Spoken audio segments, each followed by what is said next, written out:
Hello বন্ধুরা, ওনার formation নিয়ে চলে এসেছি আজকে ডিনারে বানাতে আলুর পরোটা। তো ভাবলাম যখন আলুর পরোটাই বানাবো তখন তোমাদের সাথে শেয়ার করবো না কেন। তো এখানে দেখো নিয়ে চলে এসেছি আলুগুলোকে ভালো করে ধুয়ে কেটে নিয়েছি, প্রেশার কুকারে দিয়ে দিয়েছি। এখানে আদা, রসুন, পেঁয়াজ আর লঙ্কা কুচি করে, আর এখানে যাবতীয় মশলা যা যা লাগবে সেগুলোকে নিয়ে নিয়েছি। এখন আলু সেদ্ধ করে চটকে নিয়েছি, এর মধ্যে সব মশলাপাতি আর কুচনো সব কিছু দিয়ে ভালো করে আলুটাকে মেখে নিয়ে রেখেছি।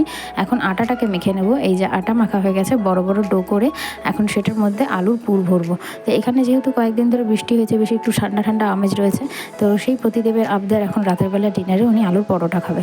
আর বলা সারা কাজ সারা, আমার খাওয়াতে ভালোবাসি, ওরা সবাই খেতে ভালোবাসে। তো ব্যাস চলে এসেছি রান্নাঘরে। আর এখানে দেখো হয়ে গেছে লেচিগুলোকে করে নিয়ে এখানে আমি তাওয়ার মধ্যে সেঁকে নিচ্ছি। একটু সেঁকে নিয়ে উপর থেকে তেল ছড়িয়ে ভালো করে সেঁকে নিয়ে ব্যাস আমার আলু পরোটা রেডি। কেমন লাগলো রেসিপিটা অবশ্যই কমেন্ট করে জানাবে। বাড়িতে তো সবাই খেয়ে খুব নাম করেছে, তোমাদের কেমন লাগলো অবশ্যই কমেন্ট করে জানাবে। আজকের মতো টাটা।